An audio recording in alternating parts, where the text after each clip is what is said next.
Bien, buenas tardes a todos, buenas tardes a todas. Bienvenidos a esta sexta sesión del curso de actualización en Derecho sobre el nuevo proceso constituyente. Para mí resulta un placer presentarles a un académico amigo que admiro mucho, que es el profesor Ramón Mayorga McDonald, académico de la Universidad de Magallanes, doctor en Derecho por la Universidad Austral de Chile y por la Universidad de Valencia, en España.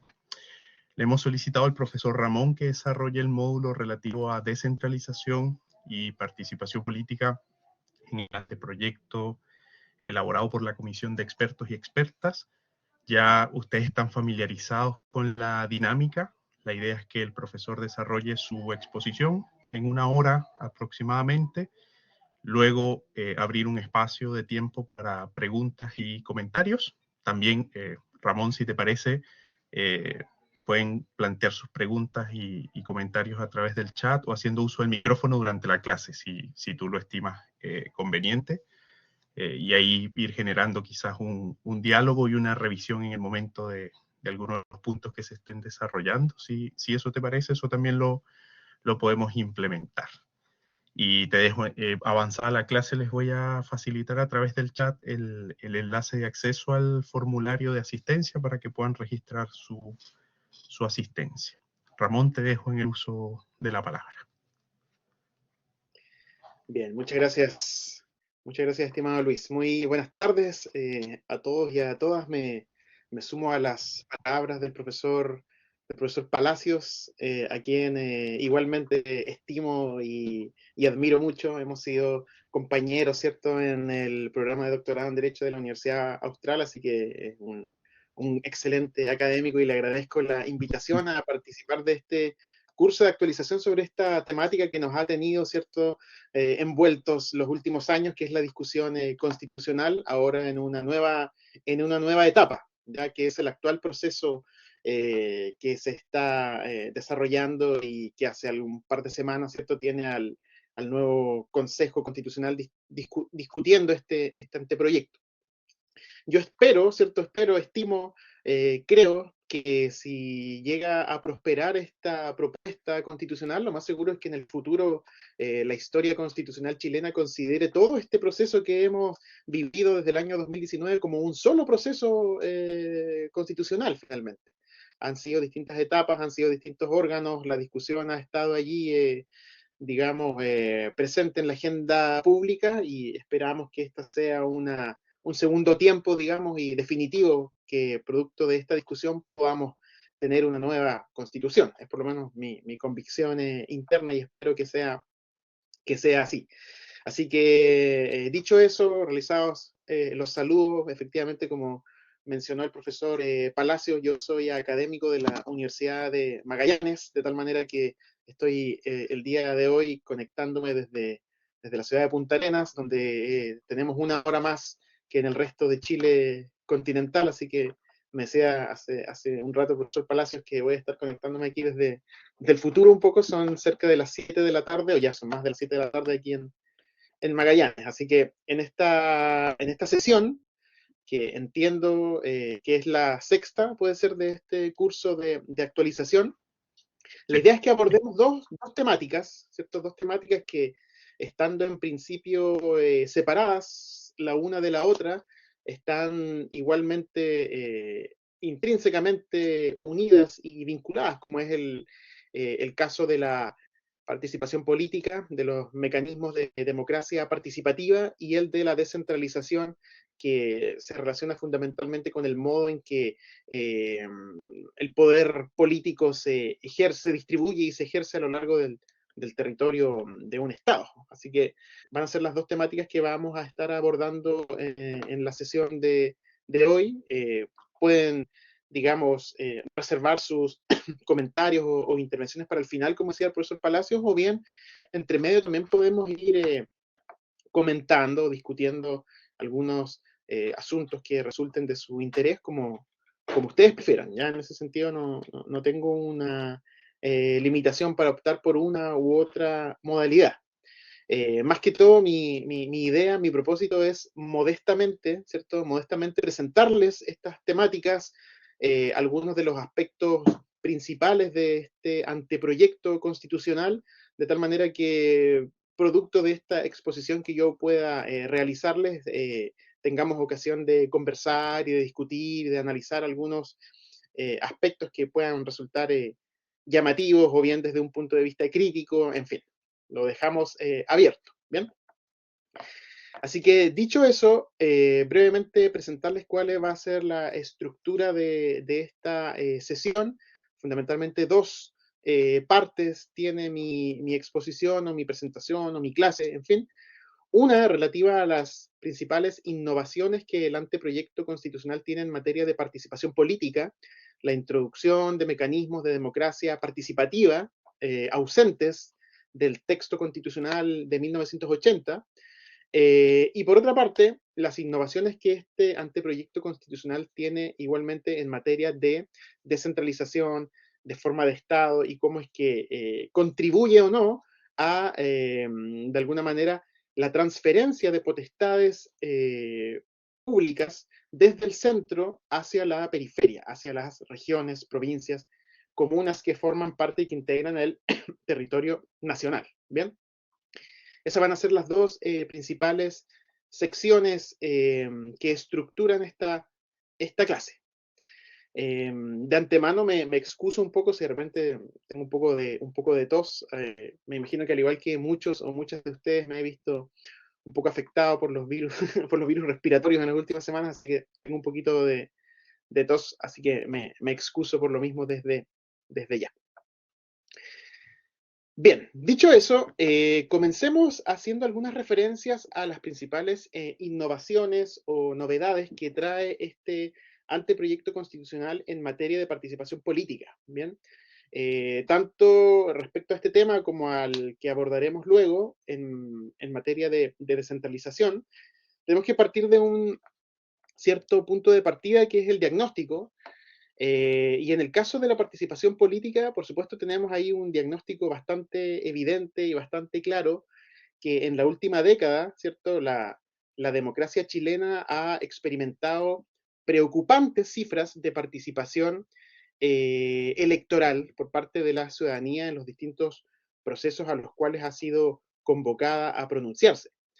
Desde que el año 2012 se implementó el voto voluntario, ¿cierto? Se redujeron de manera muy significativa y sustantiva las cifras, las tasas de participación política electoral, y esto se, se mantuvo, ¿cierto? Se ha mantenido hasta épocas muy recientes, en las cuales se ha restablecido, como ustedes seguramente saben, el sufragio obligatorio. Esto puede ser analizado desde distintos puntos de vista. Podemos pensar que vivíamos en una especie de ilusión, ¿cierto?, de interés ciudadano o cívico en poder participar de las discusiones y de la toma de decisiones políticas en nuestro país. O por otra parte también se ha planteado y se ha entendido que existe un descontento generalizado, ya un descontento generalizado de la ciudadanía en lo que dice relación con la discusión pública. Uno puede buscar, ¿cierto?, identificar algunas de las causas, la formación cívica, el conocimiento en general que la ciudadanía tiene en torno al funcionamiento de las instituciones del Estado, es un aspecto que ha estado allí, es una deuda, y que, bueno, en la medida que esto no se favorezca desde temprana edad, mal podemos esperar un resultado diferente. Lo cierto es que dentro de las demandas sociales, ¿cierto? Dentro de las múltiples demandas sociales que de alguna manera motivaron la crisis política social del año 2019, muchas de ellas tenían que ver con esta sensación o sentimiento de la ciudadanía de algún modo, desgano o falta de motivación para participar en la toma de decisiones importantes en el Estado, producto de entender o considerar que la opinión ciudadana, ¿cierto?, no era o no estaba siendo debidamente atendida, no estaba siendo debidamente considerada. Esa sensación de que por mucho que se participe en un determinado proceso, esa opinión ciudadana no es finalmente incidente, ¿ya? No es finalmente incidente. Una crítica también velada hacia los partidos políticos, en la medida que se entiende que estos finalmente, más allá de los sentimientos o sensaciones de la ciudadanía, adoptan decisiones dentro de cuatro paredes sin considerar esta opinión, opinión ciudadana. En fin, fue una de las grandes banderas de lucha del proceso que conocemos hoy como crisis social o el estallido del año 2019, en fin. Este es el panorama, ¿cierto? El diagnóstico en materia de participación, y es por ello que una de las también principales banderas del proceso constitucional, tanto en la versión del año pasado, en la convención, como en el actual proceso ante el Consejo Constitucional, ha sido la de robustecer la democracia en Chile a través de la incorporación de distintos mecanismos que favorezcan la participación de la ciudadanía en la toma de decisiones, que favorezcan la opinión de la ciudadanía y su incidencia en la gestión pública, de modo tal de poder avanzar, ¿cierto?, desde un panorama que podríamos denominar en la actualidad de una democracia representativa tradicional o clásica, que es la que contempla la Constitución chilena de 1980 vigente, hacia una democracia de carácter más bien participativo, en la cual existan, ¿cierto?, mecanismos, se contemplen mecanismos que permitan a la ciudadanía participar a través de instancias distintas a las elecciones periódicas y de una manera incidente, ¿ya? De una manera incidente. Tenemos que recordar que también esto ha sido un proceso, ¿ya? Un proceso, el texto original de la Constitución de 1980 era mucho menos participativo de lo que es el texto actual. No es ninguna interpretación o no es ninguna sorpresa, en fin, el plantear que la versión original del texto de la Constitución Política de 1980 trataba, ¿cierto?, de reducir a su más mínima expresión la posibilidad de que la ciudadanía se pronuncie de manera incidente y vinculante en la toma de decisiones políticas del Estado, ¿ya? De hecho, es cosa de revisar allí un poquito, de leer las actas de la Comisión de Estudios de la Nueva Constitución, las actas del Consejo de Estado, y ahí podemos encontrar opiniones que son muy críticas del sufragio universal, por ejemplo, como método de generación del poder público en el Consejo de Estado, en el momento que lo presidió el expresidente Jorge Alessandri Rodríguez. Bueno, él no tenía, digamos, mucho pudor en plantear su mirada crítica en torno al sufragio universal y una serie de defectos o de problemas que advertía en él. Lo mismo que el comisionado Jaime Guzmán Errázuriz, aludiendo incluso a pasajes bíblicos, ¿cierto? Planteó en el seno de la Comisión Ortúzar que entregar a la ciudadanía decisiones relevantes no aseguraba en la mayoría de casos que se adopte la decisión correcta. O sea, yo en una oportunidad tuve ocasión de estudiar, de investigar un poco acerca de estas materias, y en ese momento en la Comisión Ortúzar, el comisionado Jaime Guzmán invoca el plebiscito, ¿cierto?, por medio del cual el pueblo judío decide indultar a Barrabás antes que a Jesucristo. Entonces él lo plantea allí como un ejemplo de cómo es que estos mecanismos no suelen funcionar de la mejor manera. En ese contexto es que el texto original de la Constitución del 80 consagra aquello que se ha venido a denominar como una especie de democracia protegida, ¿cierto? Es decir, incorporar una serie de mecanismos de corrección de los peligros que involucra la toma de decisiones por parte de la ciudadanía a través de estos enclaves autoritarios, como fueron, por ejemplo, los senadores designados o la designación de las autoridades principales de los municipios, que se extendió hasta el año 91, en fin. De modo tal que, tras el retorno a la democracia y a través de la eliminación de estos enclaves autoritarios, la democracia chilena pasó de ser una democracia protegida, como era en su inicio, a una democracia representativa clásica. Tampoco se innovó o se ha innovado hasta la fecha demasiado en la incorporación de mecanismos de esta naturaleza. El año 97 se incorporaron los plebiscitos y consultas no vinculantes a nivel municipal, una reforma constitucional que modificó allí el capítulo 14 de la Constitución de 1980, pero sin demasiado impacto. ¿ya? Sin demasiada relevancia desde el punto de vista práctico. De tal manera que en la actualidad podemos decir que bajo la Constitución del 80, los principales mecanismos de participación, además de las elecciones periódicas, son hipótesis bien excepcionales, hipótesis bien acotadas, bien restringidas de consulta. Por una parte, consultas nacionales, tenemos el referéndum constitucional facultativo del capítulo 15 de la Constitución, una hipótesis bien de laboratorio que se implementó allí como una especie de mecanismo que hiciera las veces de vía de escape, cuando en el contexto de la tramitación de un proyecto de reforma constitucional, el gobierno y el Congreso presentaran discrepancias de significación, el presidente de la República puede hacer uso de este referéndum constitucional por medio del cual convoca a la ciudadanía a pronunciarse acerca de si aprueba o rechaza este proyecto de reforma constitucional. Nunca a lo largo de la historia de la Constitución de 1980 se ha hecho uso de este mecanismo. Así que con eso, digamos, queda claro la importancia práctica que ha tenido, que es nula. Y bueno, en el contexto del actual proceso constitucional tenemos también la disposición por medio de la cual se convoca a la ciudadanía a pronunciarse en un referéndum constitucional a fines de este año, en el mes de diciembre, para aprobar o rechazar la nueva propuesta constitucional que del Consejo Constitucional emane. Junto con ello, tenemos las consultas y plebiscitos a nivel comunal, que como yo les decía, se introdujeron en el texto de la Constitución chilena al año 97, pero con una escasa aplicación práctica. Varias razones existen detrás de esta escasa aplicación práctica. Una de ellas, según hasta donde he tenido oportunidad de revisar, es que estas consultas y plebiscitos a nivel comunal son de cargo de financiamiento del propio municipio que las convoca.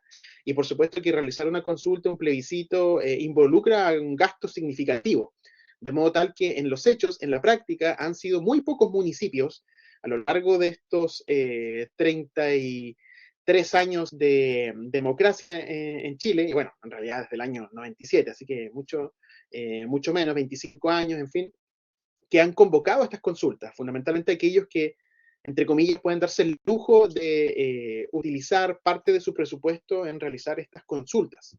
Por ejemplo, se me viene a la mente el caso de, bueno, Las Condes, Vitacura, Barnechea, Zapallar, San Pedro de la Paz, en la región del Biobío, son algunas de las comunas que han podido realizar consultas y plebiscitos de esta naturaleza, pero no es una técnica, un instrumento que sea extendido como se esperaba en un inicio. De modo tal que, como pueden aquí advertir, lo cierto es que son muy escasas, muy acotadas las instancias en las cuales la ciudadanía tiene posibilidad de participar políticamente de manera incidente. A nivel legal tenemos otros mecanismos a los cuales también voy a hacer referencia luego. La Ley Orgánica Constitucional de Bases Generales de la Administración del Estado, ¿cierto?, tiene un título sobre participación ciudadana en la gestión pública que contempla una serie de mecanismos que también vinculan a los órganos de la administración del Estado, pero son instrumentos consagrados en normas de rango legal y no constitucionalmente como las que el anteproyecto constitucional sí incorpora. Así que veamos un poco de qué manera innova este anteproyecto constitucional en esta materia. A estos efectos, este anteproyecto constitucional elaborado por la Comisión de Expertos, al igual que en materia de descentralización, por supuesto que involucra un avance bastante significativo, pero más tradicional o más conservador que lo que fue la propuesta constitucional del año 2022, que tanto en materia de descentralización como en materia de participación política iba mucho más allá. Desde este punto de vista podemos decir que el actual anteproyecto, como les mencionaba, es un poco más conservador, un poco más moderado, pero no por eso deja de involucrar un avance significativo. Por una parte tenemos como principio la incorporación de los referendos, plebiscitos, mecanismos de participación como mecanismos por medio de los cuales el pueblo ejerce igualmente la soberanía. En el texto constitucional del 80 se hace referencia a las elecciones periódicas y plebiscitos solamente, y a la actividad de los órganos constitucionalmente consagrados. En este caso se incorpora también las denominaciones de referendo, plebiscito. Desde ese punto de vista se incluye una precisión terminológica, ¿cierto? Porque plebiscitos y referéndum son consultas públicas, pero no es lo mismo hablar de un referéndum que hablar de un plebiscito. Un referéndum es una consulta popular, por medio de la cual se convoca a la ciudadanía a pronunciarse sobre la aprobación o la derogación de una norma jurídica. Y un plebiscito, una consulta popular que convoca a la ciudadanía a pronunciarse sobre otro tipo de materias de importancia o de interés político. Así que desde esa perspectiva, la Comisión de Expertos ha introducido este matiz terminológico que igualmente se celebra. Junto con ello, mecanismos de participación que son los que vamos a mencionar a continuación. Es igualmente importante señalar que este anteproyecto consagra en términos explícitos el derecho a participar que tiene toda persona en los asuntos de interés público, de manera tal que constitucionaliza también un derecho consagrado en la Declaración Universal de los Derechos Humanos, si no me equivoco, en su artículo 21, que precisamente refiere a este como un derecho humano básico, ¿ya? El de poder participar de la democracia del país en el al cual uno se encuentra, digamos, vinculado por medio de la nacionalidad o del estado en el cual reside, sin necesidad de limitarlo a ese vínculo de nacionalidad necesariamente. Así que se constitucionaliza este nuevo derecho que ya forma parte del ordenamiento jurídico chileno por vía del artículo 5º, inciso 2º, pero se explicita, a la vez que se favorece, ¿cierto? Y se robustece mucho lo que dice relación con el sistema de partidos políticos. Da la impresión, ¿cierto?, que este anteproyecto constitucional tiene por uno de sus principales propósitos favorecer, ¿cierto?, robustecer, empoderar, fortalecer a los partidos políticos para que estos sean, en principio, el principal mecanismo por medio del cual la ciudadanía pueda participar, ¿cierto?, de los asuntos de interés público. Seguramente producto de la experiencia vivida con ocasión de la primera parte de este proceso constitucional, la convención, en la cual hubo un alto número de convencionales independientes, no militantes de ningún partido, y la configuración actual también del Congreso Nacional, que tiene una alta dispersión. Seguro que esta experiencia ha motivado a favorecer la institucionalidad de los partidos políticos como mecanismo de participación por excelencia, pero no exclusiva, sino que también se consagran otros mecanismos a los que vamos a ir haciendo referencia y mencionando. ¿Qué más? Tenemos un par de otras disposiciones que mandatan, ¿cierto?, a la ley institucional, que es esta categoría que da la impresión viene a ser una especie de ley orgánica constitucional del texto actual como reformulada, la necesidad que se establezcan mecanismos de participación ciudadana durante el proceso de formación de la ley, cuestión que en la actualidad podríamos decir que en general no existe ni está considerada. Allí vamos a ver, tenemos constitucionalmente consagrada en este anteproyecto la iniciativa popular legislativa, así que este artículo 46 es una innovación, una novedad, y por otra parte también la necesidad que la administración del Estado y sus organismos garanticen la participación de las personas en la gestión pública. Y a este respecto no se produce ni se genera mayor innovación. Seguro que el hecho de constitucionalizar esta exigencia es también un avance, una señal en orden a poder robustecer estos mecanismos, pero en la actualidad, ¿cierto?, la Ley Orgánica Constitucional de Bases Generales de la Administración del Estado, en su título 4º, consagra una serie de mecanismos de participación ciudadana en la gestión pública. Por ejemplo, no sé, las cuentas públicas participativas, los consejos de la sociedad civil, consultas públicas no vinculantes, por mencionar algunos ejemplos.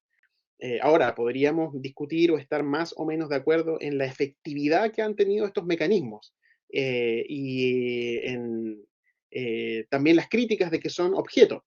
De allí que sea tal vez relevante o importante que el anteproyecto constitucional exija el establecimiento de condiciones favorables para su ejercicio efectivo. El establecimiento de condiciones favorables para su ejercicio efectivo.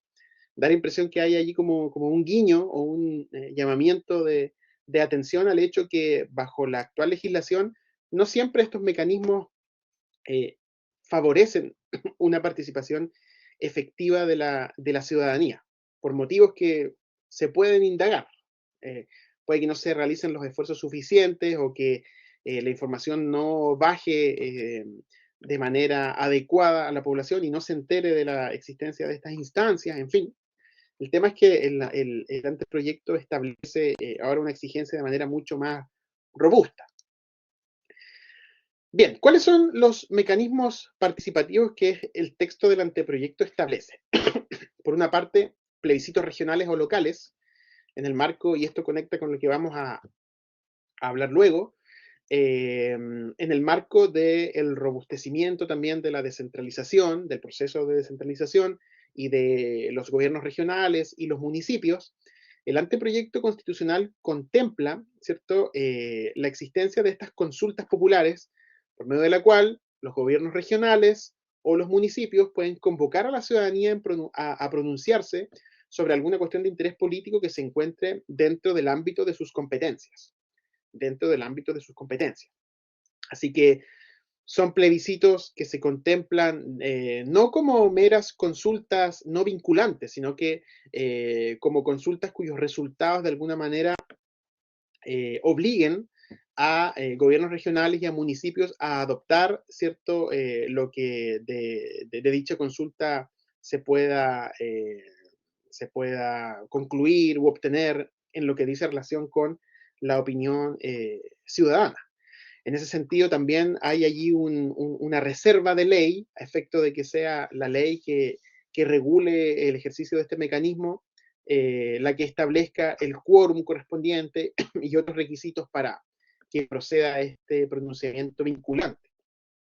A estos efectos es el gobernador regional o el alcalde, alcaldesa, ¿cierto?, órganos ejecutivos del gobierno regional o del municipio quienes tienen competencia para someter a plebiscito estas materias, ya sea con el acuerdo o a requerimiento de 2/3 partes del Consejo Regional o del Consejo Municipal, o también a iniciativa ciudadana, ¿cierto?, de un conjunto de personas habilitadas para sufragar que representen a lo menos el 8% del padrón electoral de la región o de la comuna. Se incluye también esta posibilidad de que sea la propia ciudadanía la que requiera, demande la realización de esta consulta. Hay algunos aspectos en los cuales esta posibilidad está limitada. En materia presupuestaria, ¿cierto?, no se podrían realizar plebiscitos regionales o locales, ni tampoco en materias que afecten a otras regiones u otras comunas. Hemos visto en los últimos años cómo han existido una serie de materias en las cuales se han generado o producido tensiones entre regiones, ¿cierto? Por ejemplo, en lo que dice relación con, no sé, lo que dice relación con las cuotas de pesca entre la región de los lagos y la región de Aysén, o entre la región de los lagos y la región de los ríos inclusive.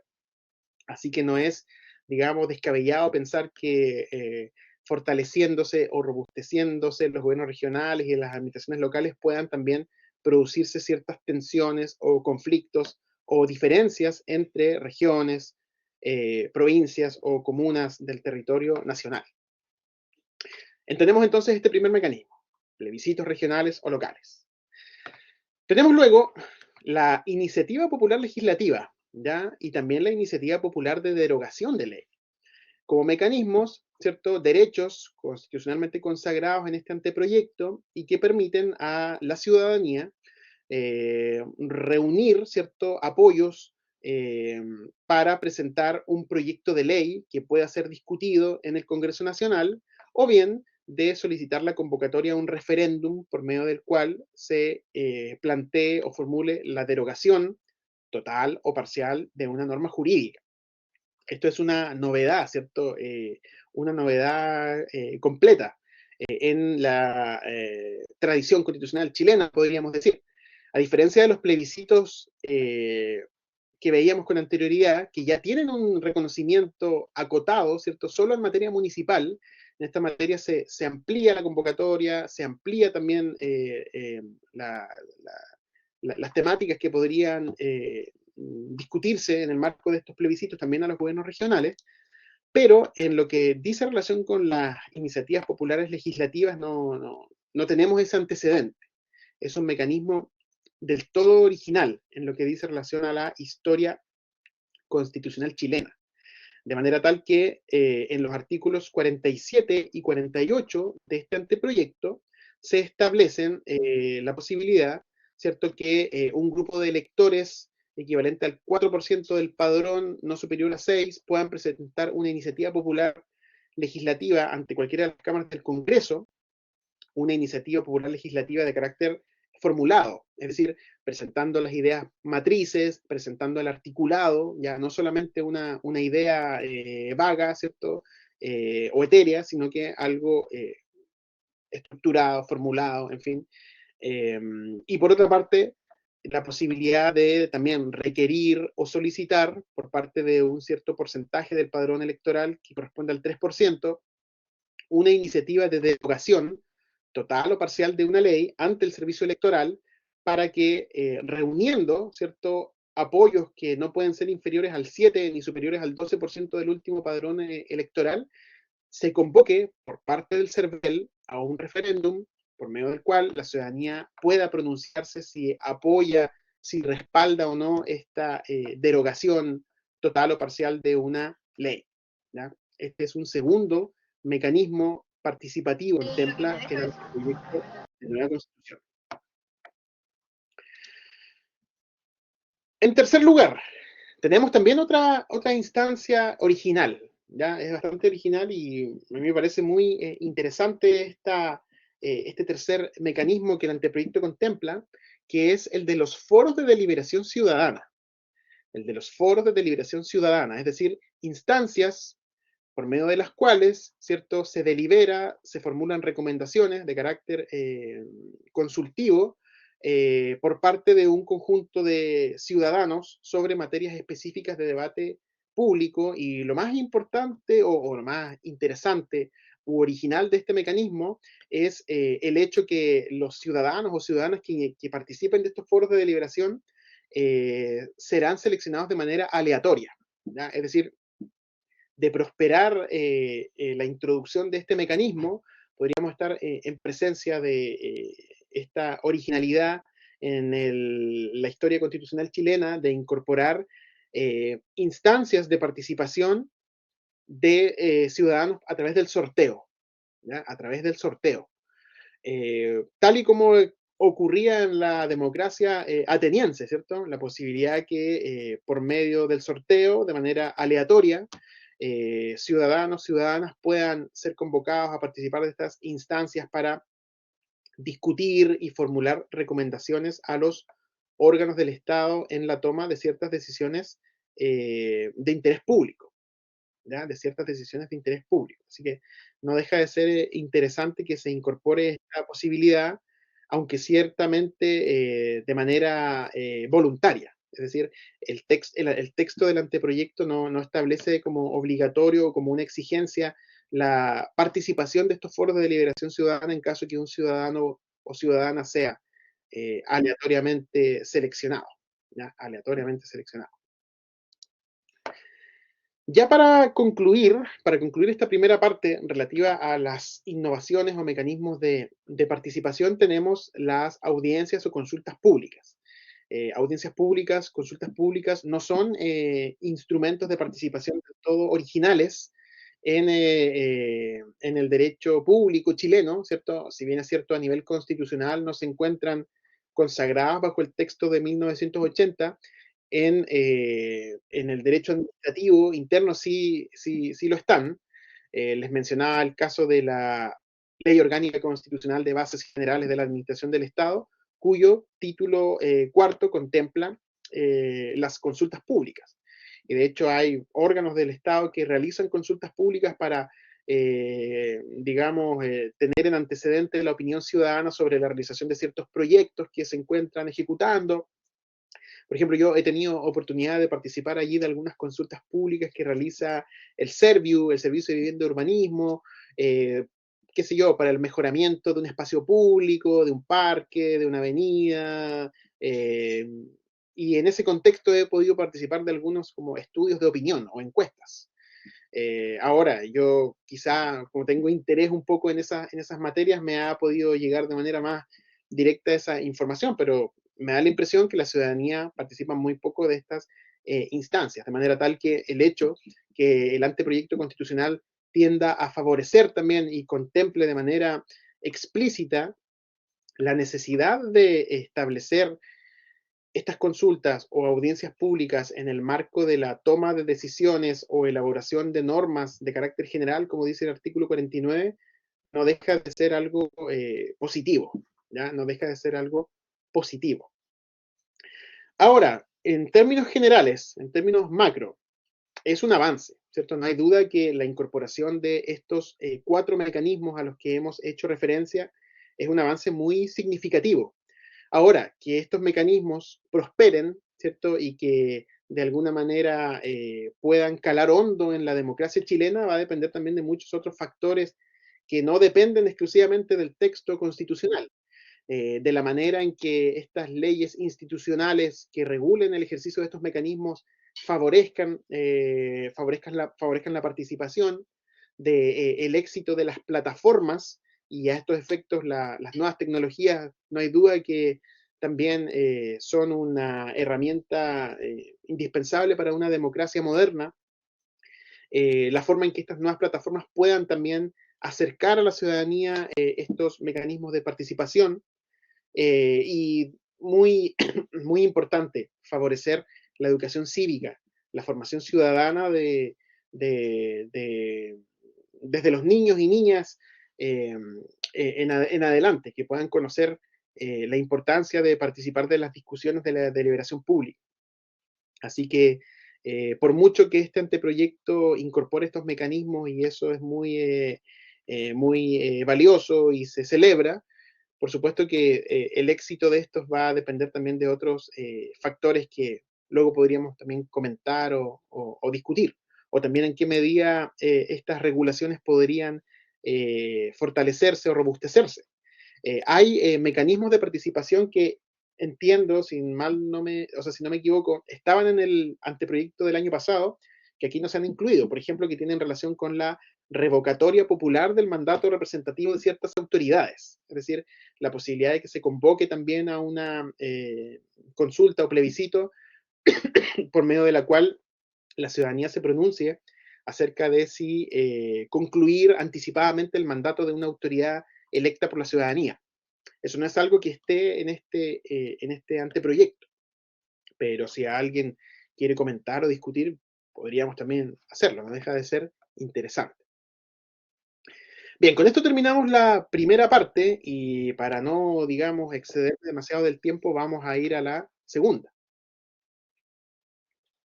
Segunda parte que se relaciona precisamente con la forma jurídica del Estado chileno bajo este anteproyecto constitucional y lo que dice relación con los avances, innovaciones, novedades en materia de descentralización. Y tal y como las bajas tasas de participación ciudadana bajo el imperio de la Constitución del 80, fundamentalmente en la última década, han sido un motivo importante de preocupación, es igualmente preocupante el hecho que al día de hoy el Estado chileno siga siendo uno de los más desiguales territorialmente de la OCDE, que son los países con los cuales nos gusta comparar, ¿no es cierto? De los países más centralizados, y esto se refleja en distintas cifras objetivas.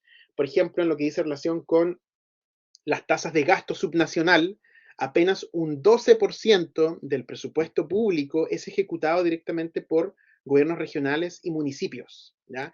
El 88% del presupuesto público es ejecutado por entidades, digamos, de carácter nacional, lo que está muy, muy por debajo de también las tasas promedio de la OCDE. Lo mismo en lo que dice relación con la desigualdad territorial. Chile es, no sé si era el penúltimo país de la OCDE más desigual y más centralizado. Podemos verlo aquí en esta gráfica, ¿cierto?, que ilustra de manera muy categórica cómo es que se expresa o manifiesta esta desigualdad, la diferencia que existe entre el Chile geográfico y el Chile demográfico, ¿ya? Y el Chile demográfico, cómo es que en una de las regiones, si no es la región más pequeña geográficamente del país, se concentra una proporción más que significativa de la población nacional. Y en la década previa a la crisis social, ¿cierto? La crisis social política del año 2019, conocimos una serie de conflictos regionales que tuvieron impacto nacional por medio de los cuales distintas regiones, provincias, lugares más o menos apartados de nuestra geografía se pronunciaron públicamente reclamando mayor autonomía, mayor descentralización, mayor posibilidad de incidir desde los territorios en la toma de decisiones del Estado y que éstas no provengan siempre del centro político del país, ¿ya? Del centro político del país. Así que fue igualmente y sigue siendo una de las principales banderas de lucha de este proceso constitucional, tanto en la versión de 2021-22 como en el actual proceso constitucional ante el Consejo, donde también se han introducido una serie de innovaciones, ¿cierto? Una serie de novedades, de avances que tienen por objeto poder superar de alguna manera el status quo actual de un Estado unitario y descentralizado exclusivamente en lo que a la administración del Estado respecta, ¿ya? Ese es precisamente el panorama que tenemos actualmente. No hay duda que desde la versión original del texto de la Constitución del 80 hasta la versión que tenemos en la actualidad en el año 2023, ha corrido mucha agua bajo el puente. Han habido reformas también importantes, entre ellas la elección directa de alcaldes, concejales, gobernadores regionales, consejeros regionales, pero sin duda que también el texto actual tiene obstáculos que impiden poder avanzar hacia una descentralización más profunda. Por lo pronto, hacia una descentralización política y fiscal, o política y financiera. El texto de la Constitución del 80, ¿cierto?, mantiene de alguna manera acotada la posibilidad de descentralizar a lo que dice relación con la administración del Estado, ¿ya? Con la administración del Estado. Así lo plantea el artículo tercero, ¿cierto?, en términos bastante explícitos, la administración del Estado será funcional y territorialmente descentralizada o desconcentrada en su caso de conformidad a la ley. Solo la administración del Estado, es decir, digamos, no las competencias de carácter propiamente político, como tampoco aquellas que dicen relación con la recaudación e inversión de gasto público, que refiere a la llamada descentralización fiscal. Así que bajo la Constitución del 80 lo que tenemos es por una parte desconcentración política y administrativa, y allí es que a nivel territorial tenemos, bueno, las figuras de delegados presidenciales, regionales, provinciales, servicios públicos centralizados que se desconcentran, en fin. Descentralización política no existe, como tampoco existe descentralización fiscal, y descentralización administrativa sí existe, a través de servicios públicos descentralizados, creados en virtud de la ley, y también a través de los gobiernos regionales y los municipios. Esa es la situación actual que el anteproyecto constitucional del año 2023 viene a tratar de modificar o tratar de innovar, ¿ya? Hay varios aspectos significativos que podemos mencionar como avances. A estos efectos se repite, digamos, la tónica de la temática que abordábamos con anterioridad. Este anteproyecto constitucional es mucho más modesto, mucho más moderado, mucho más conservador en lo que dice relación con el establecimiento de estos dispositivos, instrumentos, mecanismos de descentralización en relación a la propuesta constitucional del año 2022. Recordemos, ¿cierto?, que la propuesta constitucional que emanó de la Convención Constitucional lo que planteaba era un Estado regional, ¿ya? Un Estado regional, un Estado con descentralización política, administrativa, fiscal, un poco al estilo del Estado autonómico español o el Estado regional italiano. Establecía una serie de niveles, ¿cierto? Regiones autónomas, comunas autónomas, autonomías indígenas, territorios especiales, cada una de ellas con competencias no solamente administrativas, sino políticas incluso. Existían asambleas legislativas regionales, existía una Cámara de las Regiones que venía a reemplazar al Senado. O sea, era una propuesta mucho más radical que esta propuesta más moderada, más tibia, digamos, más conservadora, que ya vamos a tener ahí ocasión de comentar y de referir en algunos de sus aspectos fundamentales. Un aspecto significativo, ¿cierto?, de esta propuesta es que conservando o manteniéndose dentro de aquello que conocemos como la tradición constitucional chilena del Estado unitario, establece la descentralización como un rasgo también de la forma jurídica de Estado, de manera transversal. Les comentaba, ¿cierto?, en la lámina anterior, que bajo la Constitución del 80, la descentralización estaba, o está, digamos, acotada a la materia administrativa. Está, por tanto, excluida la descentralización política y la descentralización fiscal constitucionalmente. Ahora, al establecer este artículo 6 del anteproyecto, que el Estado chileno es unitario y descentralizado, sin apellido, ¿cierto?, sin apellido, se abre la puerta a la descentralización política y a la descentralización fiscal. En lo que dice relación con la descentralización fiscal o financiera, hay referencias explícitas, ¿cierto? Referencias explícitas en un título especial de uno de los capítulos de este anteproyecto, no hacía la descentralización política, donde me parece que es un poco más ambigua la propuesta, ¿ya? Un poco más ambigua, poco clara. Se establece que gobiernos regionales y municipios ejercen funciones de gobierno interior en la región y en la comuna. Esto no se refleja en la práctica en las atribuciones que la Constitución les asigna a estos órganos. Así que ahí me parece dudosa la propuesta. ¿Qué más? En términos generales, como novedades o innovaciones, el reconocimiento de la heterogeneidad del territorio, la autonomía de gobiernos regionales comunales. Aquí también se favorece, se robustece la idea de autonomía. Bajo el texto de la Constitución del 80, los municipios son considerados, ¿cierto?, corporaciones autónomas de derecho público con personalidad jurídica y patrimonio propio. No se habla en términos tan expresos o explícitos de autonomía de los gobiernos regionales como ocurre en esta propuesta. Así que no hay duda que hay avances significativos. También es muy interesante cómo es que el artículo 126 consagra o favorece el principio de subsidiariedad, pero ahora aplicado en lo que dice relación a la forma jurídica de Estado. En ocasiones, ¿cierto?, el principio de subsidiariedad lo hemos entendido, ¿cierto?, y discutido en lo que dice relación al papel del Estado frente a los privados, pero esta es una aplicación también muy interesante del principio de subsidiariedad en lo que dice relación con los distintos niveles en los cuales se despliega la actividad del Estado. De esta manera se establece que la ley debe priorizar en primer lugar que las funciones públicas se radiquen en los gobiernos locales, y en lo que dice relación con aquellas materias que los gobiernos locales no pueden adecuadamente abordar, asignarlas a los gobiernos regionales, y respecto a aquellas materias que los gobiernos regionales no puedan adecuadamente abordar, reservarlas al nivel central.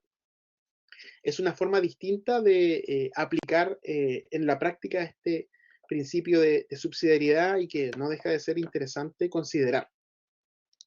Así que, en términos generales, este anteproyecto establece algunas innovaciones menos profundas que las de la propuesta constitucional de 2022, pero no por eso menos significativas o menos importantes. De alguna manera remueve, ¿cierto? Remueve algunos obstáculos de significación que el texto de la Constitución del 80 establece y que han impedido a lo largo de estas décadas poder avanzar hacia una descentralización más de fondo, ¿ya? Remover la limitación de la descentralización al ámbito puramente administrativo es muy significativo. La consagración explícita de mecanismos o dispositivos de descentralización fiscal o financiera es igualmente muy significativa. la referencia a el hecho que gobiernos regionales y municipios ejerzan funciones en materia de gobierno a nivel regional y local es también muy significativa. En la actualidad, ese es uno de los aspectos que suele mencionarse, ¿cierto? El hecho que los gobiernos regionales, más allá de su nombre, ¿cierto? Más allá de su denominación, lo cierto es que no gobiernan la región. La función de los gobiernos regionales es una función de administración superior de la región. Tienen una denominación retórica, ¿cierto?, de gobiernos regionales, pero en la práctica no ejercen funciones de gobierno. Del mismo modo que no puede decirse que los municipios, bajo la Constitución del 80, sean auténticos gobiernos locales. No son gobiernos locales, no ejercen funciones de gobierno, ejercen funciones de administración superior de una comuna o agrupación de comunas. Así que el que este anteproyecto tenga ciertas referencias a la idea de gobierno de la región por parte de los gobiernos regionales, o de gobierno de las comunas, o de gobiernos locales por parte de los municipios, es un avance importante. Ahora, yo les decía que este avance queda un poco, digamos, a medio camino, a mi juicio, porque el articulado de la propuesta no demuestra, ¿cierto? No demuestra en términos muy claros y categóricos que exista esta voluntad decidida por descentralizar en términos políticos, ¿ya? No hay, a mi juicio, una propuesta sólida en esta materia. Si uno revisa, por ejemplo, aquí en materia de gobiernos regionales, cuáles son algunas de las funciones que el anteproyecto asigna a los gobiernos regionales, se encuentran el ordenamiento territorial, fomento a la participación, fomento a las actividades productivas y al turismo. Es decir, no muy diferente a lo que el texto de la Constitución del 80 establece.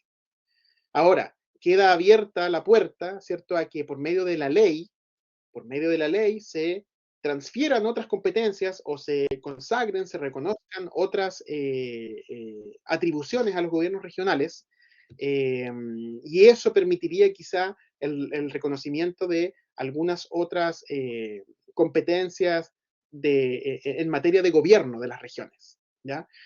Por lo menos de lo que dice el anteproyecto, eso no queda allí muy claramente reflejado, y lo mismo ocurre con los municipios. El texto del anteproyecto refiere, ¿cierto?, a gobierno y administración local, pero en la práctica los propósitos, fines u objetivos de los municipios a los que se hace referencia en el texto del anteproyecto no son diferentes a los que existen en la actualidad. Satisfacer necesidades de la comunidad local, asegurar su participación en el desarrollo económico, social y cultural de la comuna. Es lo mismo que tenemos bajo el texto de la Constitución del 80. De manera tal que, en general, me parece que lo positivo, lo valioso, lo virtuoso de este anteproyecto es más bien la eliminación de ciertos obstáculos, ¿ya? La eliminación de ciertas trabas que el texto de la Constitución del 80 establece y que abren la puerta a que sea quizá la ley la que pueda profundizar este proceso de descentralización. Pero el texto mismo del anteproyecto no innova demasiado, ¿ya? No innova demasiado. No es que uno diga de su lectura, estos gobiernos regionales tienen competencias de gobierno efectivo para, por ejemplo, el diseño de una política pública potente en la región, o a nivel local también, del establecimiento, qué sé yo, de ciertas normativas específicas que puedan ser aplicadas en el territorio comunal, o del diseño de una política pública en ciertas materias, eh, atendiendo la realidad comunal. No hay una señal muy potente en esa materia. Ahora, el hecho que el texto refiera a la idea de gobierno local o de gobierno regional, y que reserve a la ley el establecimiento más detallado de estas atribuciones, sin duda que abre muchas posibilidades, ¿ya? Abre muchas posibilidades. Ya para ir concluyendo, breves referencias, ¿cierto? También uno de los aspectos que se ha destacado, por lo menos en ciertos foros donde yo he tenido oportunidad ahí de escuchar opiniones al respecto, es el hecho que desaparece la figura del delegado, ¿ya? Desaparece, por lo menos en términos explícitos, del anteproyecto constitucional, la figura del delegado presidencial regional, provincial. El texto refiere a la existencia de representantes del presidente de la República en las regiones, en las provincias, pero tiene un estatuto constitucional, digamos, muy sobrio, muy acotado, muy, digamos, residual, lo que sin duda es un triunfo, si se quiere, desde el punto de vista eh, de las demandas o requerimientos o exigencias que los gobiernos regionales han ido planteando a la hora de poder fortalecer el proceso de descentralización. Por último, y con esto ya voy concluyendo mi intervención para ahí dar paso quizá a la conversación o a referirnos a ciertos comentarios. Les mencionaba con anterioridad que se destaca bastante esta consagración explícita de ciertos mecanismos de descentralización fiscal. Es decir, que en lo que dice relación con la recaudación y con la inversión del gasto público, también se transfieran competencias a nivel de gobiernos regionales y de municipios, cuestión que no existe, ¿cierto?, bajo el texto de la Constitución del 80. Así que este anteproyecto constitucional plantea, ¿cierto?, establece como exigencia la existencia de mecanismos, instrumentos, fondos que aseguren la compensación económica intraterritorial entre las transferencias fiscales a gobiernos subnacionales.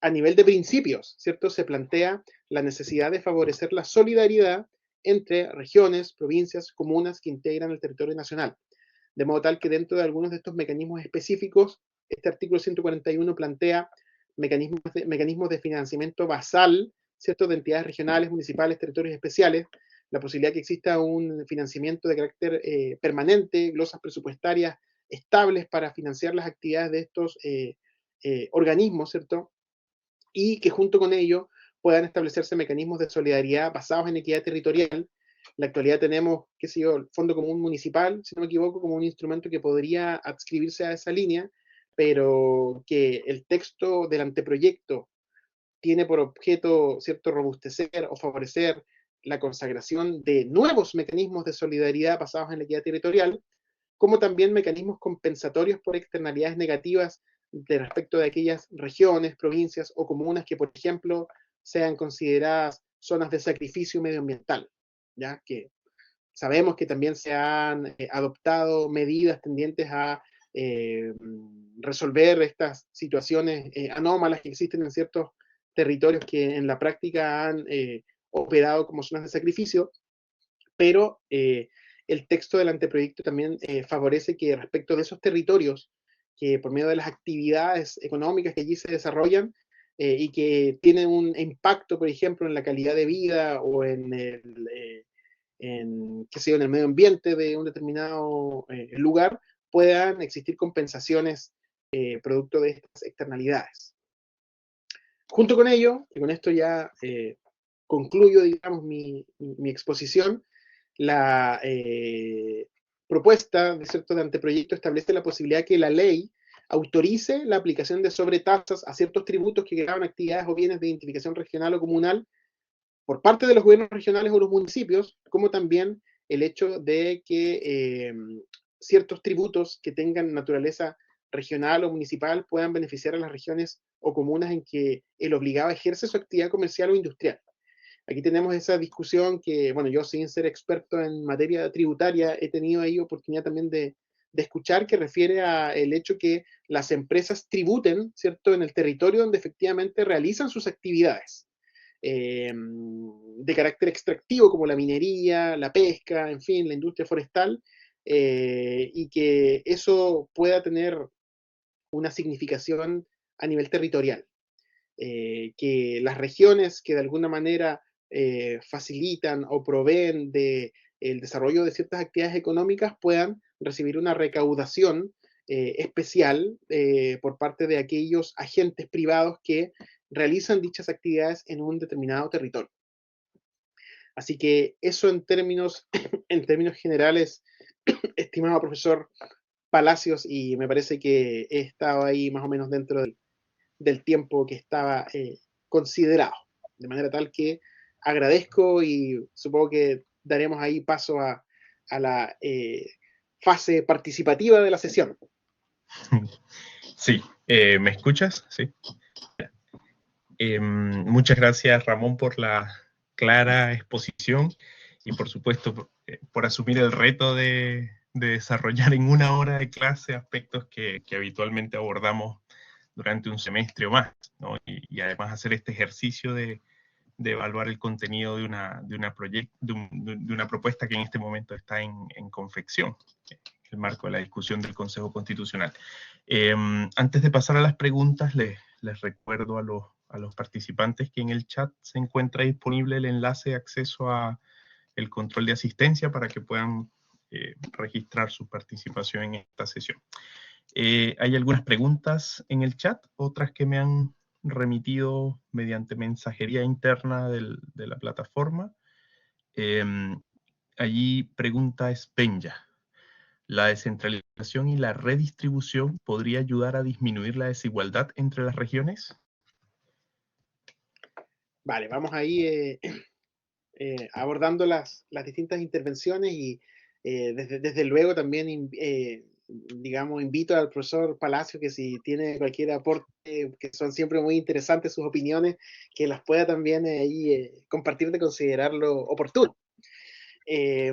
Claro, no hay duda, o sea, por lo menos los pronunciamientos, los estudios, los análisis de organismos como la OCDE, que han sido críticos con el modelo chileno desde el punto de vista de la equidad territorial y la descentralización, han planteado que una de las respuestas, ¿cierto? O una de las soluciones a este panorama, digamos, pesimista que actualmente enfrenta el Estado chileno en esta materia, pasa por transferir, ¿cierto?, el ejercicio de potestades político-administrativas, financieras, a las entidades subnacionales, regiones, municipios.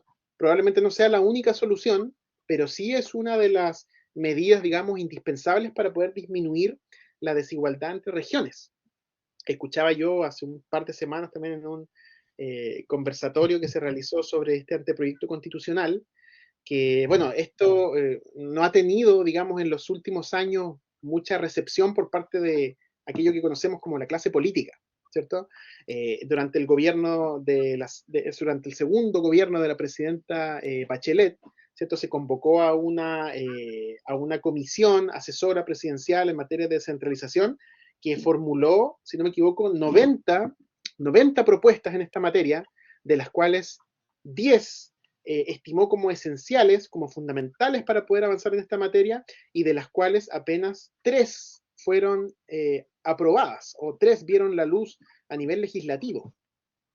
Entonces no ha existido, ¿cierto? En la última década fundamentalmente, aunque podemos plantear que desde el retorno a la democracia, una voluntad decidida de poder transferir efectivamente potestades político-administrativas, fiscales a las regiones y a las comunas de Chile.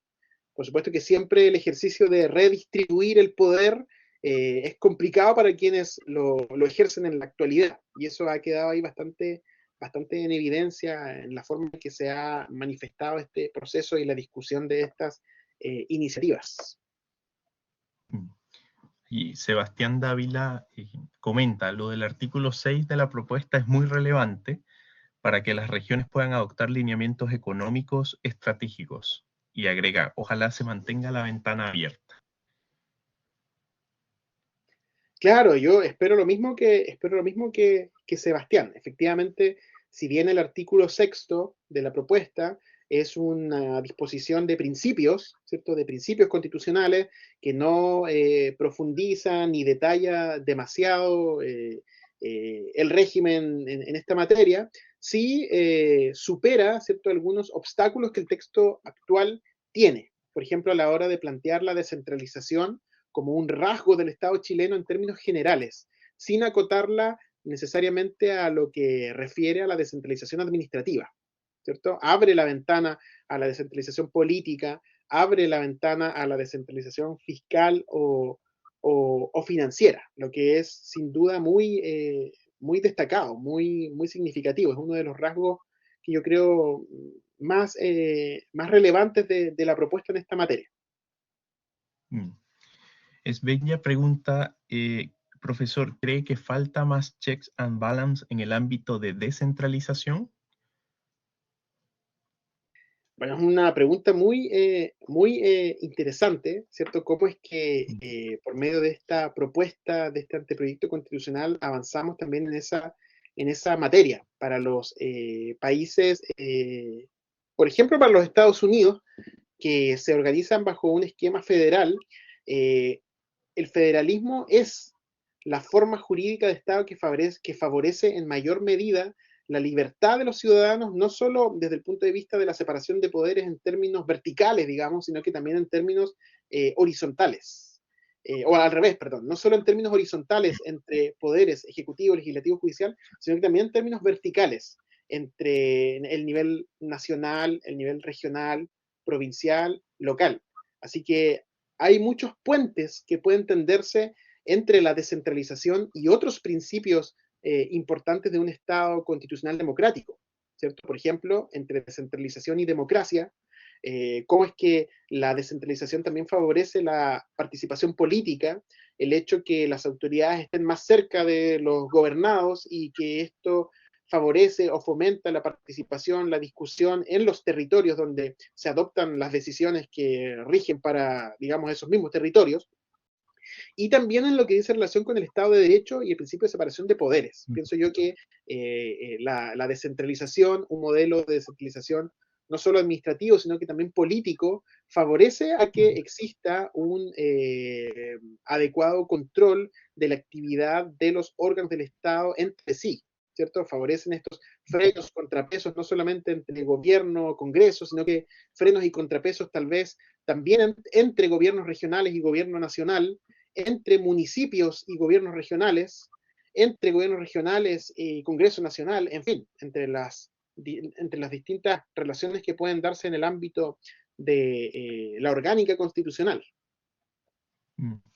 Isidora Reyes pregunta, profesor, ¿qué conservaría del proyecto rechazado en septiembre en materia de participación ciudadana? Eso. Es una buena pregunta también. Yo, en general, creo que no tenía, ¿cierto?, sobre varios aspectos del proyecto anterior, también varios reparos y críticas y aspectos en los que pensaba que había aún mucho margen de, de mejora. Pero pienso que en general la forma en que se favorecía la participación ciudadana en el anterior proyecto era bastante virtuosa. O sea, yo en general no recuerdo algún aspecto como crítico o particularmente problemático de los mecanismos de participación de la anterior propuesta. Por lo pronto, claro, una de las diferencias con la actual, que yo creo que en esa temática ambas propuestas se parecen seguro mucho más que lo que se parecen en materia de descentralización. Les comentaba yo hace un rato, era la posibilidad de establecer estas consultas revocatorias de ciertas autoridades electas directamente por la ciudadanía. Ahora, eso también ahí puede que sea uno de los mecanismos más problemáticos. Seguro en otras latitudes, en otras realidades, se han también consagrado estos mecanismos y no han funcionado, ¿cierto?, de una manera adecuada, ¿cierto? Se me viene a la mente el caso venezolano, ¿cierto? El caso venezolano, el profesor Palacios también podrá ahí quizá comentarnos al respecto. Yo cuando tuve en algún momento oportunidad de estudiar estos mecanismos, ya hace más de una década, claro, en ese momento yo estudiaba y revisaba con bastante interés cómo es que la constitución venezolana incorporaba estos mecanismos, pero luego vimos que en la práctica política venezolana esto era letra muerta, ¿ya? O existían resquicios o vías que bypaseaban, ¿cierto? Que permitían bypasear estos instrumentos. Así que, respondiendo, digamos, ahí a la pregunta, en general pienso que esta es una temática en la cual no hay tantas, quizás, diferencias, sin dejar de considerar que el anteproyecto actual es un poco más conservador, acotado, moderado, usábamos ahí una serie de adjetivos. Sebastián Dávila pregunta de nuevo, ¿la ley del royalty minero se vería afectada en cuanto a si se mantiene el status quo en materia de descentralización? Y agrega, teniendo presente que reportará varios beneficios económicos para las regiones, ¿podría llegar a afectarse la distribución de esos recursos? Bueno, es una pregunta muy interesante de Sebastián. Yo voy a responder un poco por medio de la intuición, porque bueno, no soy muy experto en las temáticas y particularmente de lo que la nueva ley del royalty minero establece, pero me da la impresión que no debería haber cambios que perjudiquen esa redistribución. En la medida que esa ley ha sido, digamos, posible aprobar bajo el imperio de la actual constitución, ¿cierto? Que veíamos es mucho más limitada o mucho más acotada en esta posibilidad, pienso que bajo el imperio de una nueva constitución que establezca en términos explícitos estos mecanismos de descentralización fiscal o financiera, no solo no afectaría esta redistribución que de algún modo beneficia a las regiones, sino que favorecería que medidas de este tipo puedan adoptarse y también profundizarse. Así que eso desde más que todo la intuición, sin ser un conocedor o una persona demasiado experta en la materia. Pablo Moreno pregunta, profesor, ¿está de acuerdo con conservar el carácter obligatorio del voto en la nueva constitución?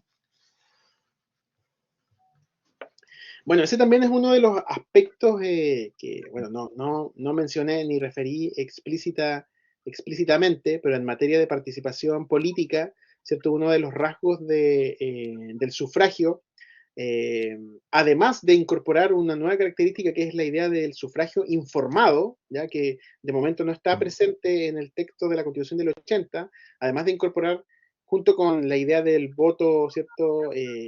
Universal, igualitario, secreto, se habla del voto o del sufragio informado y obligatorio.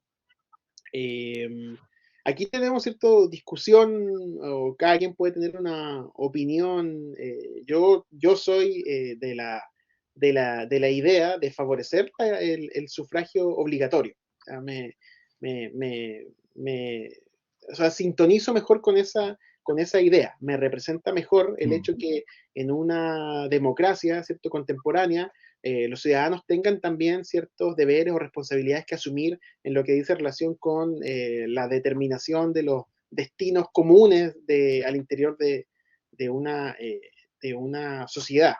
Por supuesto que uno esperaría que de pronto, además de la existencia de este deber cívico, exista una conciencia interna de la importancia que tiene participar de los procesos de toma de decisiones políticas. Pero ha quedado, ¿cierto?, en evidencia, en el caso de la experiencia chilena, cómo es que el hecho de pasar del sufragio obligatorio al voto voluntario el año 2012 generó una crisis de representatividad muy importante, que de alguna manera también fue caldo de cultivo para lo que vino luego la crisis social y política del año 2019. Así que si me preguntan mi opinión personal, yo simpatizo con la idea del sufragio obligatorio. No hay más preguntas, pero yo quería hacerte una pregunta, Ramón. O bueno, dos preguntas.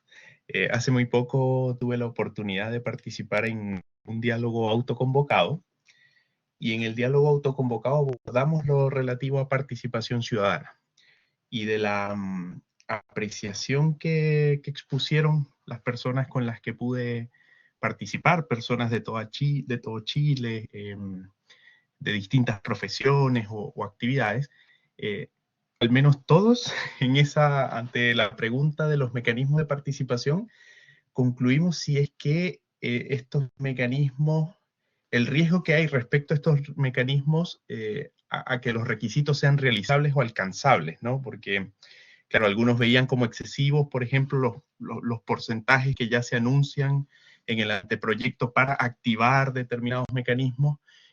Yo quisiera conocer tu opinión al respecto, y esto un poco lo relaciono también con el ejemplo del caso venezolano sobre la revocatoria popular de mandatos, ¿no? Donde, bueno, en ocasiones se establecen tanto en sede constitucional como en sede legal un número importante de requisitos que la ciudadanía, digamos, por sí sola no podría alcanzar. Se requerirían en muchos casos grupos organizados, grupos de interés, y eso lo hace bastante difícil. No sé qué opinión tienes tú al respecto. Y luego te hago la segunda pregunta, que está asociada más bien con descentralización.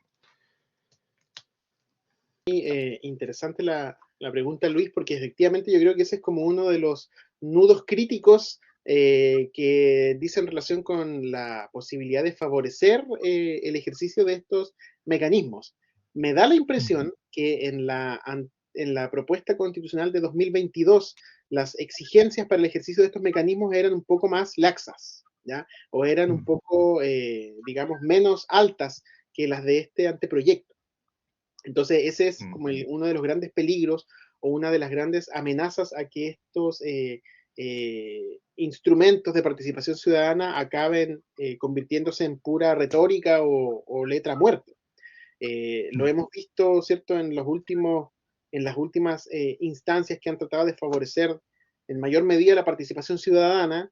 No conozco, ¿cierto?, cifras como muy actualizadas en la materia, pero sí es un poco de Vox Populi el hecho que en el actual proceso constitucional este mes de participación quizá no ha reunido o no ha reunido, no ha cumplido las expectativas de participación que quizás se tenían.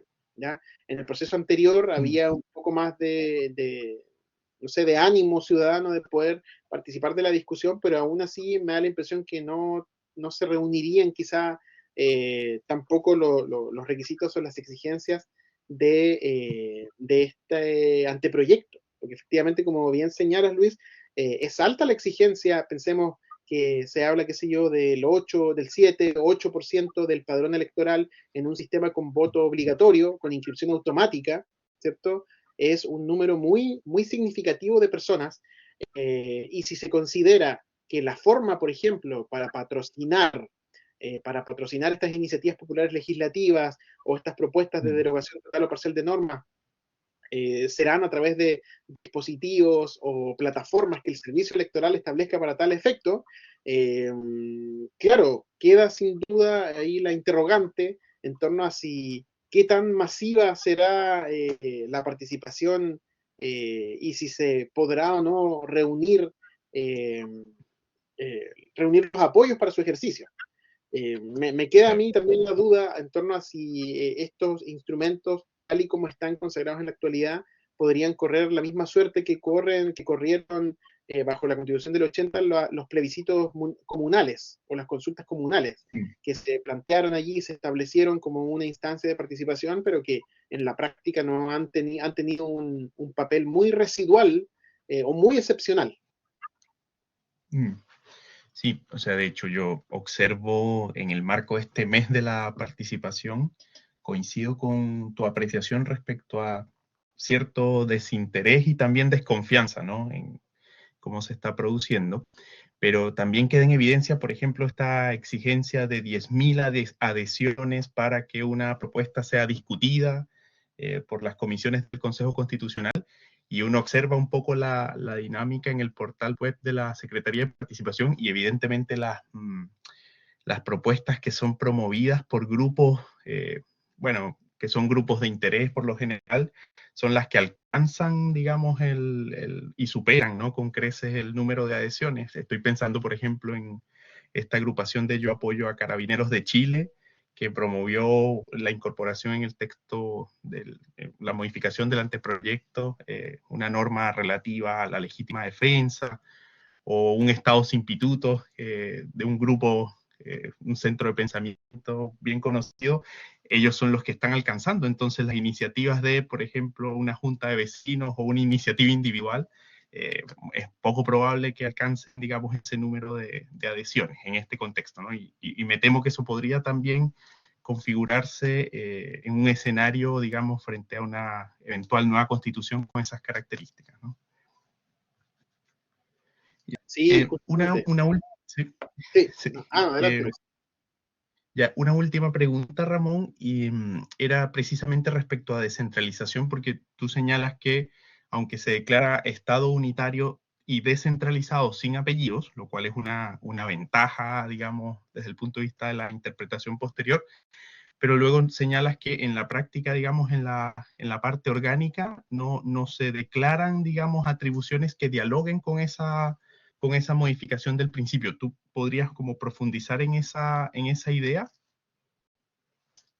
Sí, claro, yo planteaba, ¿cierto?, que por lo menos de la lectura que puedo realizar del anteproyecto, no se refleja, o al menos no se refleja a mi juicio, de manera suficiente esta voluntad por avanzar hacia una descentralización más profunda, ¿ya?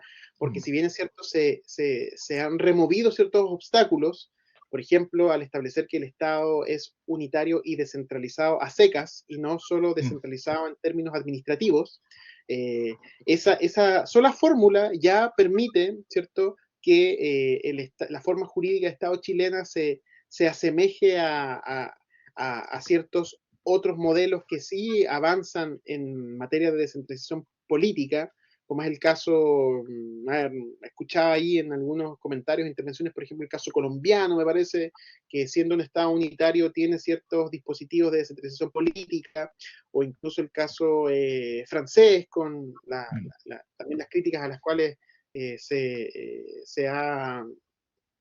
las cuales ha sido objeto. El caso español, por ejemplo, en el caso español, por mucho que hablemos o atendamos a la idea de un Estado autonómico, lo cierto es que en la práctica existe como una autopercepción del Estado español de seguir siendo un Estado unitario. Y, por ejemplo, quienes favorecen, ¿cierto?, o levantan las banderas del federalismo en España, siguen planteando y considerando que el Estado español sigue siendo un Estado unitario con descentralización política, ¿cierto?, con comunidades autónomas, pero unitario al fin y al cabo. De tal manera que el hecho que ya desde los principios o de las referencias más generales este anteproyecto constitucional abra la puerta a la descentralización política permitiría, ¿cierto?, avanzar en esa materia. Ahora, pienso que el texto del anteproyecto es, claro, muy escueto o muy, no sé cómo llamarlo, tibio quizá en esta materia, porque cuando refiere a las atribuciones, a las funciones y a las atribuciones de gobiernos regionales y municipios, no innova demasiado en relación a lo que ya tenemos, ¿ya? No innova demasiado. De hecho, refiere en materia de gobiernos regionales, por ejemplo, a la idea de planificación territorial, fomento de las actividades económicas, fomento del turismo, en materia de municipios también a la satisfacción de necesidades colectivas a nivel local, pero no me parece que haya una innovación muy significativa en lo que dice relación con la introducción de nuevas competencias, ¿cierto?, que no conozcamos en la actualidad y que no sean puramente administrativas, sino que avancen también hacia aspectos que dicen relación con el gobierno de la región, el gobierno de la comuna y que tienen carácter más bien de descentralización política. A eso me refiero más bien con mi comentario, profundizando un poquito la idea, pero ello no obsta a que estas disposiciones sí reservan a la ley, ¿cierto? Y encomiendan a la ley la posibilidad de referirse o de incorporar o de pronunciarse respecto de otras atribuciones dentro de este marco que admite la descentralización política, podrían también ejercer gobiernos regionales y municipios. Así que aún así me parece que es un avance. Bien, Ramón, no te vamos a retener más. Quiero, por supuesto, agradecerte la amable disposición y tiempo. Resultó, y creo que con esto expreso la opinión de los participantes, una clase bien interesante y que nos va a permitir al menos comprender las claves hacia dónde va la discusión, ¿no?, en el marco de lo que está haciendo el Consejo Constitucional. Así que muchísimas gracias y muchas gracias a los participantes que se mantuvieron conectados hasta esta hora. No, muchas gracias a ti, estimado amigo y colega, y muchas gracias a quienes participaron, quienes plantearon también sus inquietudes, comentarios, consultas. Espero que, como dije al inicio, modestamente esta sesión haya servido para que se hagan una idea un poquito más completa, por muy panorámica que sea, sobre estas dos importantes temáticas y las innovaciones que involucra este anteproyecto. Sigamos la pista ahí a ver qué pasa ahora en la discusión en el marco del Consejo Constitucional para ver si prosperan estas propuestas del anteproyecto o bien se profundizan o bien también hay un retroceso. No podemos descartar ningún escenario de momento. Así que eso, estimado profesor Palacios, muchas gracias nuevamente por la invitación. A ti, Ramón, un gran abrazo. Bueno, allí en el chat te agradecen la clase de hoy. Les recuerdo que mañana tenemos la última clase con el profesor Michael Hanke y allí también vamos a abordar innovaciones en materia de medio ambiente, protección ambiental y sustentabilidad. Así que les pido que se conecten el día de mañana para que cerremos con éxito este ciclo formativo. Que estén todos muy bien. Chao, Ramón, muchas gracias. Vamos. Chao, que tengan una linda tarde.